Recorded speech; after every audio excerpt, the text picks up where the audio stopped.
On an early April morning, the guides from Peak Potential Adventures loaded up their gear to catch a plane to Nepal, where we were to lead a 19-day trek to Everest Base Camp and back. Well, here we are, day one, Kathmandu. So we got in last night about 11:30. Quick bus ride into the accommodation, went out for a quick walk, a beer, bit of naan bread, back for a sleep. It's now 6:30 in the morning, just about to go down and meet some of the team for breakfast and spend the day exploring Kathmandu. Pretty excited. Day one, let's go.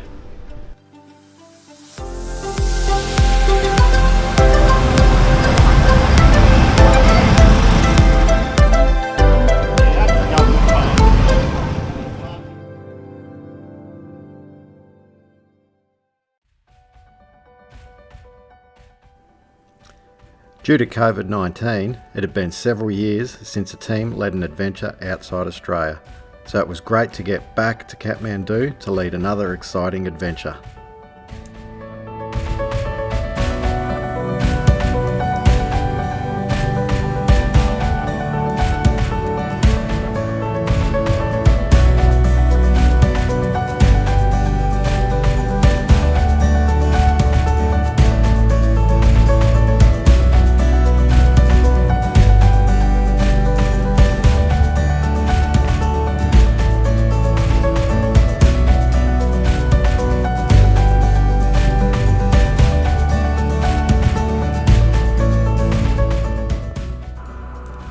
We got up early one morning for a 45-minute walk through Kathmandu to go explore the Temple of Monkeys, and after climbing a steep 365 stairs, we made it to the top.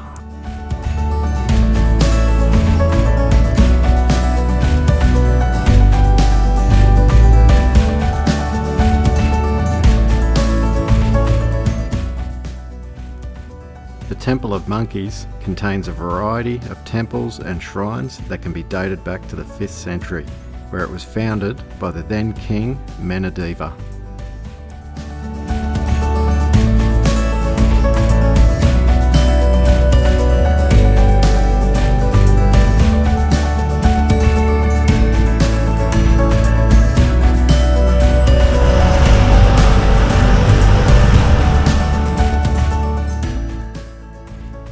Our adventurous spirit is suddenly jolted as we watch Hindu funeral pyres along the Bagmati River.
We do some final packing and security checks before we board the famous flight into Tenzing Hillary Airport, or commonly known as Lukla Airport, which is rated as the world's most dangerous airport.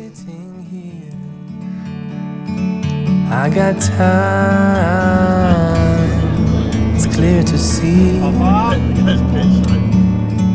from up here, the world seems small. We can sit together.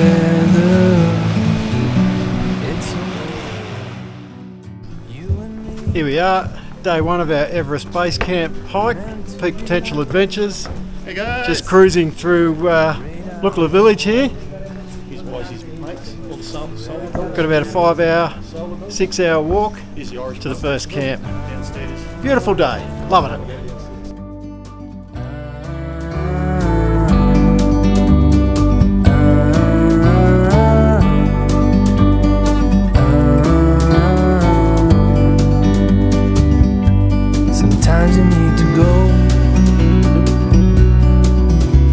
take a step back to see the truth around you. From a distance you can tell.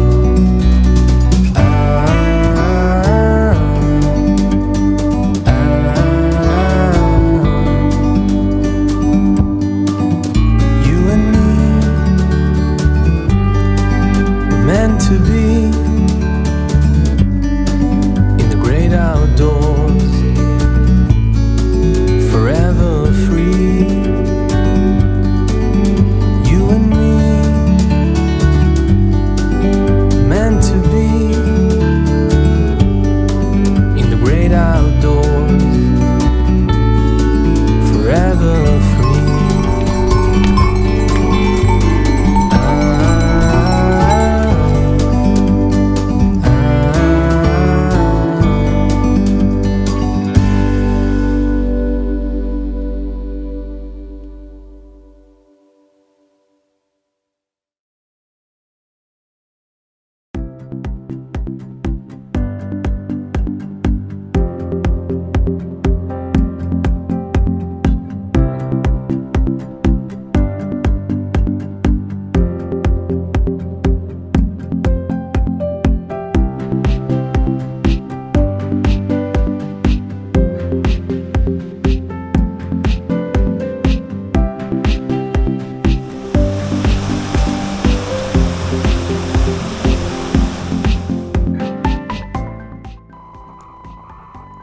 The team has a quick break just outside the official entrance into Sagarmatha National Park.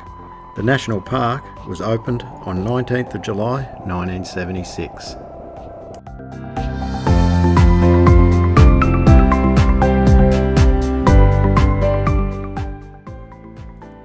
We arrived at Namche Bazaar, which is the last major village along the base camp route.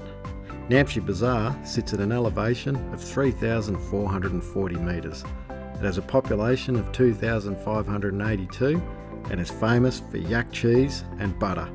Trekkers probably think it's more famous for beer, pizza and bakeries, which are abundant.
How are you finding the day, Brian? I am absolutely knackered, but I'm looking forward to lunch. And Chris says if I don't go all the way, then I don't get lunch, so I'm going to keep going. Other than that, pretty good.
David, what's the biggest highlight you've had on the trip so far?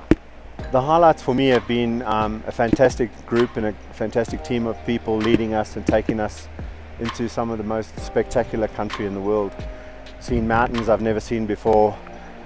The scenery is beyond description, and yeah, it makes you just realize just how insignificant we are as human beings against the backdrop of these magnificent peaks. Well, it's 8:30 in the morning. We're just doing our acclimatization walk from Dingbishay at 4,400 metres. Going to push up to a peak of 5,000 metres. Should take us approximately 3 hours to get up there. But the views will be worth it. Looking forward to it. Bit of a challenging walk so far. We've only just started.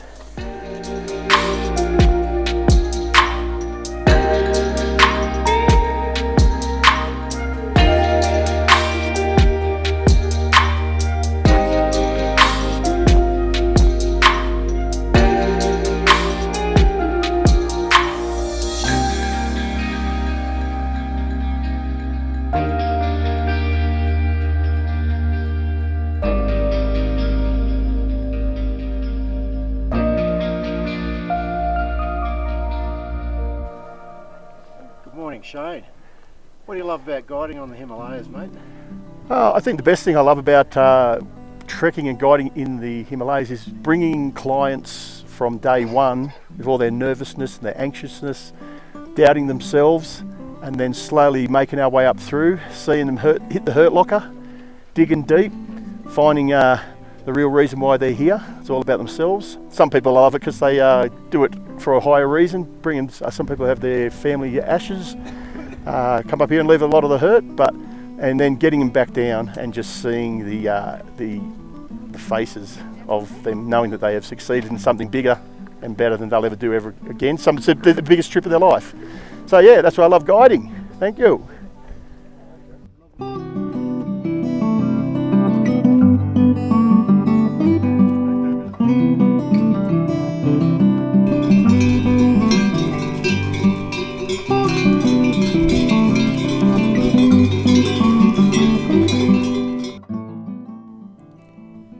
With determination, strength and endurance, our whole team successfully arrived at Everest Base Camp at an impressive altitude of 5,364 metres, or an extra few metres if you scale the rock for a photo.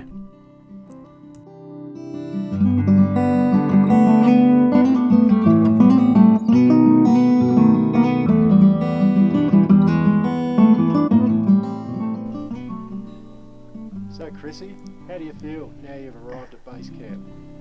I feel absolutely amazing, and I feel so blessed to have been able to undertake this trip with the group that we're with. I don't really know what I was expecting when I got here, but it far outweighs anything I've ever seen or hoped for seeing. And to be able to spend the night here is just a real bonus, and we can experience the true feeling of base camp. Loved the whole week leading up to it, and looking forward to the trek back down.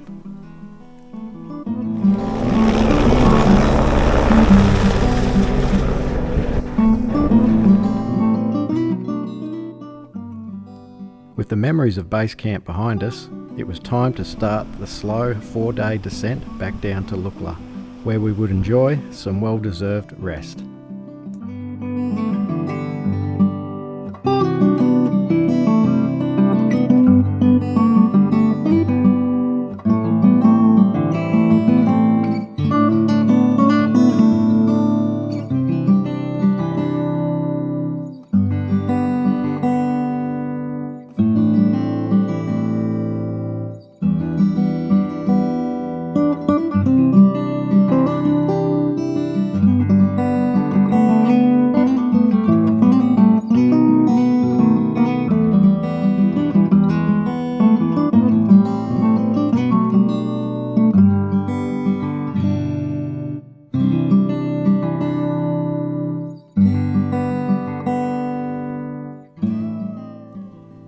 team celebrate as they pass through the gate at Lukla, which signifies the end of the trek. We still have a few days R&R before leaving this beautiful part of the world.